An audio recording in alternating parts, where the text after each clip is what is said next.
সকাল সকাল একটা ভালো কাজ করেছি, তোমরা দেখেই বুঝতে পারছো যে কী কাজটা করেছি। তো আগে একবার দিয়েছিলাম, সেটা তোমাদের সাথে কম করে শেয়ার করেছিলাম। আর আজকে দেখো, আজকে অনেকটা সময় ধরে এই দেখো নেতা দিয়েছিলাম।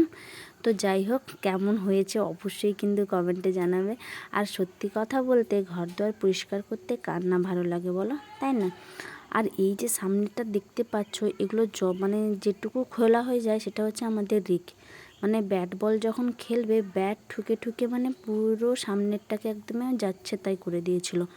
যার জন্য ভাবলাম যে অনেকটাই খুলে গেছে, আর বেশি খুলে গেলে কিন্তু তাকে নেতা দিতে খুব কষ্ট হয়। আর এটাতেই কষ্ট হয়েছে, মিনিমাম 2 ঘন্টা মতো গেছে, 2 থেকে আড়াই ঘন্টা গেছে আমার নেতাটা দিতে। তো যাই হোক, ওর জন্য একটু সকাল সকালই দিয়েছি, তো যাতে তাড়াতাড়ি একটু শুকিয়ে যায়। আর এখন সকালবেলা এত কুয়াশা, মানে কি বলবো, কুয়াশায় ঢাকা। তো যাই হোক, একটু বেলা হতেই নামলাম, তার কারণ হচ্ছে ঠান্ডা লেগে যাবে। ঠান্ডা লাগার কার না ভয় বলো? আমি রেখে দিই বাবা, পা ছিঁড়ে যাবে, পা ছিঁড়ে যাবে, ছাড় ছাড়, জামা ছিঁড়ে যাবে, পা ছিঁড়ে যাবে, বাড়ি পড়ে যাবে। আমি ফেলে রেখে দিই। হ্যাঁ, মাছো ধর, মাছো।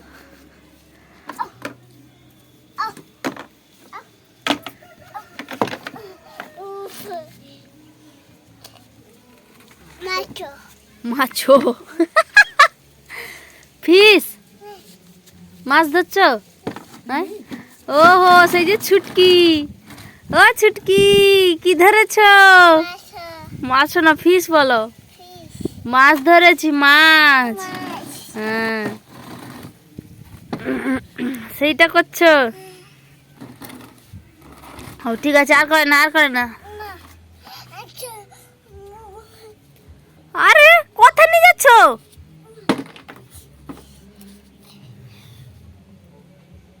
বদমাস ছেলে, পচা ছেলে।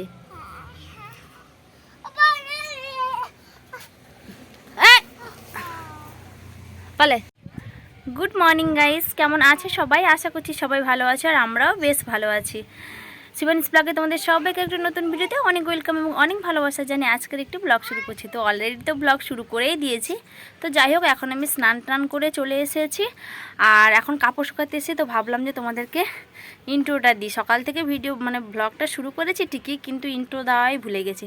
যাই হোক, এখন শীতের দিন তো মানে একটু লেট করে স্নান করছি, তো অসুবিধা নেই। আর মা সকালবেলা একটা শাক ভাজা করেছে, মা পান্তা খাচ্ছে এখন বসে বসে। আমরা যে আমি আর খাবো না, মানে কি বলতো, সকালবেলা যদি একটু লেট করে যদি একটু ভারী খাবার খাই, তাহলে আর দুপুরবেলার খাওয়ারটা ইচ্ছে থাকে না। তো মা বলছিল যে অল্প করে রেখে দিই, আমি বলছি না, আমি খাবো না, আমি সকালবেলা একটা রুটি খেয়েছিলাম, তো আর এখন আমি কিছু খাবো না। তো রিককে তো খাইয়ে দিয়েছি, আর রিকে এখন ওয়েট করছে, ওর দিদি আসেনি তাই। তো এখন বেলা বাজে, এখন বাজে 11:30, 11:27 হয়েছে, 11:30 বাজে, এখনও ওর দিদি আসেনি। ও যাকেই দেখছে তাকেই বলে যাচ্ছে দিদি আসুক, দিদি আসুক, মানে দিলে খেলা হবে, দিলে খাওয়া হবে, এরকমটাই করছে। মানে মা যদি কিছু একটা দিচ্ছে যে দিদির জন্য আগে রেখে দাও, তারপরে ওর জন্য দিবে। তো যাই হোক, ভাবলাম যে একটু রোদে বসে স্নান করে এলাম, তো রোদে বসছি। আর এখন এক বালতি কাপড় নিয়ে চলে এসেছি, কাপড় শুকাবো। আর কালকের কিছু কাপড় সকালবেলা আমি রোদে দিয়ে দিয়েছিলাম, এসে সকালবেলা যে এসেছিলাম রিককে খাওয়াচ্ছিলাম, যখন এসে দিয়ে দিয়েছিলাম, তো রোদে দিয়ে দিয়েছিলাম। ওগুলোকে এখন তুলে তারপরে এখন যে কাপড়গুলো কেচে নিলাম সেগুলো এখন শুকাবো। এই দেখো আমার রিক সারা দিন যে কটা ড্রেস চেঞ্জ করছে ওই জানে। মানে এখন শীতে ঠান্ডার দিনে এই ভিজিয়ে দিচ্ছে, এই এঁঠো করে দিচ্ছে, মানে যাচ্ছে তাই অবস্থা হচ্ছে। সারাদিনে মিনিমাম ওর 7টা থেকে 8টা মতো ড্রেস চেঞ্জ করতে হচ্ছে। যাই হোক, চলো কাপড় টাপড় শুকিয়ে নিই, আবার তোমাদের সাথে রান্নাবান্না রয়েছে। 11:30 বাজে, মানে বুঝতেই পারছো 12টা বেজে যাবে রান্নাবান্না শুরু করতে। চলো তোমরা ভিডিওটা কন্টিনিউ দেখতে থাকো। এই দেখো, এক বালতি কাপড় কেচে নিয়ে চলে এসেছি, আর ছাদটাকে একটু পরিষ্কার হয়েছে, সব কিছু নিয়ে আবার নিচে রেখে দিলাম। এই যে দেখো, এই সোয়েটারগুলো একদিনে শুকায় বলো, এই মোটা মোটা সোয়েটার, মোটা মোটা জামা একদিনে শুকে বলো। তো সকালবেলা শুকিয়েছিলাম, হালকা শুকিয়ে গেছে, অসুবিধা নেই। এগুলোকে তুলে নিব এখন, তারপরে আমি এগুলো শুকাবো। তারপর দেখো, আর রোদের মানে শীতের দিন তো একটু ব্ল্যাঙ্কেটগুলো রোদে না দিলেই নয়, একটু গরম গরম মানে গায়ে দিতে খুব ভালো লাগে। যার জন্য দেখো রিকের এখানে একটা, ওই জায়গায় একটা ব্ল্যাঙ্কেট, ওই জায়গায় দুটো ব্ল্যাঙ্কেট, এটা আমার। তো সবগুলো আমি রোদে দিয়ে দিচ্ছি। আরও জামা কাপড় রয়েছে, সব কিছু রোদে দিয়ে দিয়েছিলাম। এগুলোকে তুলে তারপরে আমি এই জামা কাপড়গুলো শুকাবো। ছাদ থেকে এসে তাড়াতাড়ি করে সবজি কেটে তাড়াতাড়ি করে রান্না করেছি, কিন্তু অনেকটাই লেট হয়ে গেছে। ভাতটা যেহেতু আগে বসাইনি আজকে, তো ভাতটা লাস্টে বসিয়েছিলাম। তারপর দেখো এখন আমি খেতে চলে এসেছি। আর কি কি রান্না হয়েছে দেখো। দেখো আজকে অনেকগুলোই রান্না হয়েছে। সেটা হচ্ছে সকালবেলা মা যে কপি শাক ভাজা করেছিল, কপি শাকের ভাজা, আর এখানে কুমড়ো ঘন্ট রয়েছে, আর এখানে আলু উচ্ছা ভাজা, আর এখানে রয়েছে ডালনা। পড়ে যাবে, পিছিয়ে বসো, পড়ে যাবে। এ দেখো বিকালবেলা 2 রানী উঠে পড়েছে। রানী না, সরি, রাজা রানী।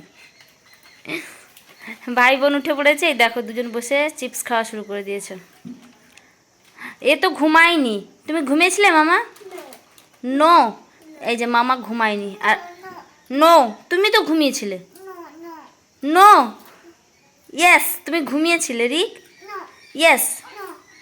তুমি কি খাচ্ছ এখন? কি খাচ্ছ? তুমি কি খাচ্ছ? চিপস। তো গাইস দেখো এখানে আমি একটু বিকালবেলা, মানে বিকাল 5টা 5:30 হবে এখন, 5টা বাজে। তো একটু সুজিটা ভাজছি। দেখো সুজি অনেক দিন আগেই খেয়েছিল, মানে কেরালা থেকে আসার পর থেকে যা অল্প ছিল 2 দিন খেয়েছে ব্যাস। তারপর এখন 1.5 মাস কন্টিনিউ হয়ে গেছে, হয়তো রিক এখনও সুজি খায়নি। তো ভাবলাম যে অনেক দিনই খায়নি, তো নিয়ে আসি একটু, না হলে আবার ভুলে, মানে স্বাদ ভুলে গেলে তো তাহলে আর খাওয়াতে বিশাল কষ্ট হয়ে যাবে।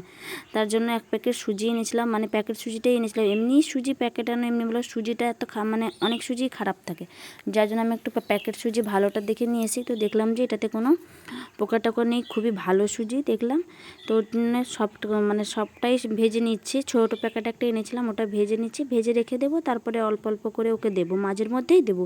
প্রতিদিন সুজি দিই না, মাঝের মধ্যে দিই।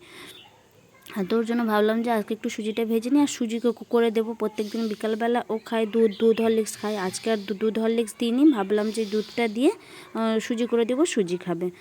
তারপরে দেখো এখানে আমার প্রতিদিনের ডিউটির মতো, দেখো এটাও আমার ডেলি ডিউটি বলতে পারো, ডেলি ডিউটি। তো ডাক্তারবাবুর কাছে তো আসতেই হয় পাটা এক্সারসাইজ করার জন্য। তো এখানে চলে এসেছি, এখানে কিছু সময়। আর দেখো রিক তো দেখো, ও ফোন না দেখলে নয়, ফোনটা মানে ফোন আছে বলে ও বসে আছে। ফোন আর আমার টিপ, আমার একটাও মাথায় টিপ থাকে না। এই কাজে এলে ও ফোন, অল্প সময় ফোন দেখে, আর আধা ঘন্টা 40 মিনিট মতো থাকতে হয়। তো ও বাচ্চা তো কতক্ষণ বসে থাকবে একা একা, মানে শুয়ে থাকবে। ওর জন্য ফোন আর আমার টিপ, মাথায় টিপ একটাও থাকে না। যাই হোক এসে পৌঁছে দেখো রুটি করতে, মানে ওখান থেকে এসে আবার রুটি করছি। তো রাতে রুটি হচ্ছে, আর তার কারণ হচ্ছে আমাদের যে মানে সকালবেলা যে তরকারি হয়েছিল, ডালনা রেখে দেওয়া হয়েছে, রাতে আর তরকারির কোনো ব্যবস্থা নেই। তো তরকারিটা সকালে আছে, আর রুটি করলেই হয়ে যাবে। আর রিকের তো দুধ রুটি, রিকের তো কোনো তরকারি লাগে না। তো ওর জন্য আমি করছি রুটি। আর রুটি দেখেছো কেমন করে ফুলছে। আর তোমরা ভাবছো কড়াই করছি কেন, মানে আগের দিন তাওয়ায় যে পরোটা করেছিলাম, তাওয়াটা ধুতেই ভুলে গেছি, মানে বাইরে বের করানো হয়নি আর তাওয়া ধোয়াই হয়নি। তো ওর জন্য কড়াই করছি। আগে কিন্তু আমার শাশুড়ি মা কড়াই করতো, আমিও করতাম, খুব ভালোভাবেই ফোলে, কোনো অসুবিধা নেই। মানে কড়াই করলেও কিন্তু খুব ভালো হয়। তো তোমরা দেখতেই পেলে যে কেমনভাবে ফুলছে, তোমাদের সাথে একটু শেয়ার করলাম। কে কি? হ্যাঁ, কে নিবে পচা লাউ? হ্যাঁ, কে লোক? কেউ নিবে না, কেউ নিবে না, ফেলে দাও। এই পচা লাউকে ফেলে দাও, কেউ নিবে না, কেউ নিবে না, যাও। কে নিবে পচা লাউ? কে লোক? ঠামি লাগবে, নামো, নামো বলেছি। পাপাকে ফোন করবো? করবো? ফোন করে বলবো? হ্যাঁ, দাঁড়া বলছি। এদিকে তাকা। রিক, তোমার পাপার নাম কি? তোমার পাপার নাম কি? পাপার নাম কি? ভুলে গেছিস? আচ্ছা তোমার নাম কি? তোমার নাম কি? আচ্ছা তোমার পাপার নাম হ্যাঁ। আচ্ছা তোমার মাম্মার নাম কি? আর তোমার ঠাম্মির নাম কি? সং করি। এদিকে তাকাও। তোমার দিদির নাম কি? আচ্ছা তোমার জেম্মার নাম কি? মানসি। তোমার জেঠুর নাম কি? এদিকে তাকাও। সোমনাথ। আচ্ছা তাহলে এবার বলো দেখি তোমার পাপার নাম কি? রো। হ্যাঁ। আর ভুলবে না তো? আর পাপার নাম ভুলে যাবে না তো? আচ্ছা সবাইকে গুড নাইট বলে দাও। টাটা।